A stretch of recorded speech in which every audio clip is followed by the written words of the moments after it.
At present, there's a shadow over priesthood and the church because of the sexual abuse scandal. I think the challenge for priesthood is to name the reality, but also name the hope that is Jesus Christ, that is the gospel, that is the life of the Christian. The great privilege of being baptised. The failures in the area of sexual abuse have been where the institution replaced the message and the person of Christ. But as the Pope said in Ireland recently, a crime is a crime, no matter who they are, whether they've been a cardinal or a deacon or what have you.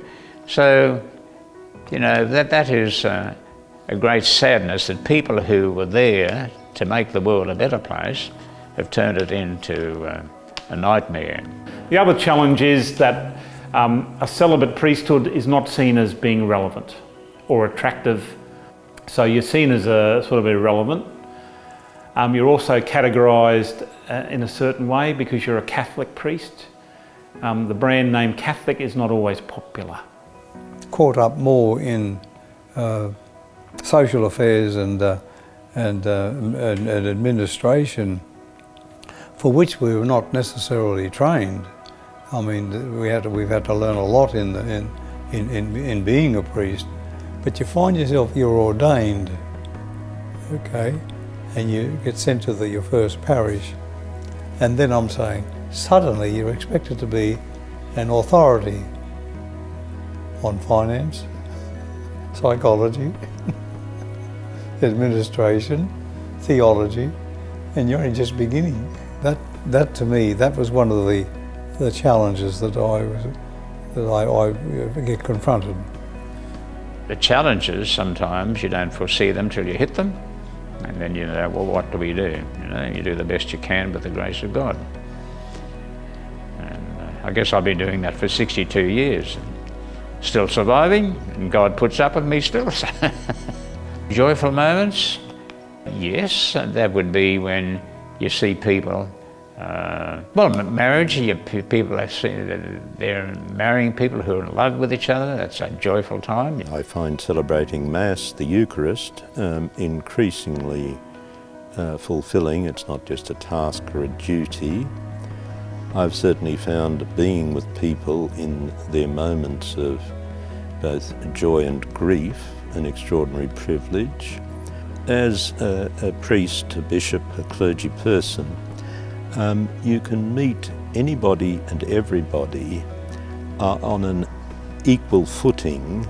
Oh, there's so much joyfulness in it. It's the joyful moments. Young people, they come back to the priest who they had in their early childhood to marry them.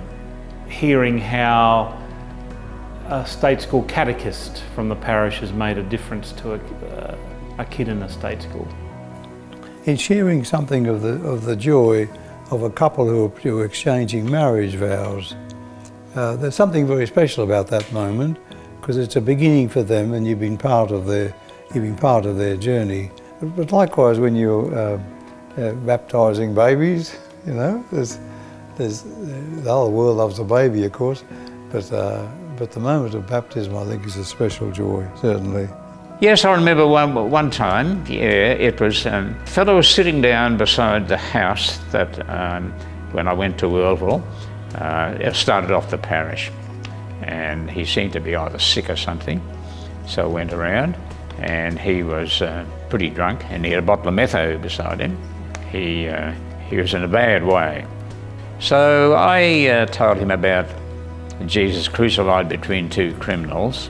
Both of them started abusing Jesus. Why don't you get us off, if you're the Christ? And then one turned to Jesus at the end and said, look, remember me when you come into your kingdom. So I told him about that, and I said, look, all you have to do is, you think you can't last much longer. You've been drinking straight metho now, and you're in the grip of it completely. You've given up hope of living. You just turn to God and just say, remember me when you come into your kingdom, and you'll be there with God, because the infinite mercy of God has no limits. So he started to cry a bit, cry tears of happiness.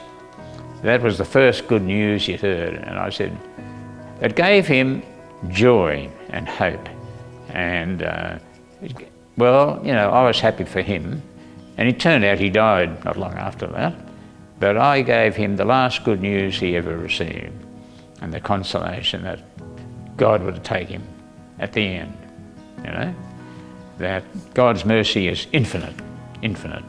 And all his failures counted for nothing at the end.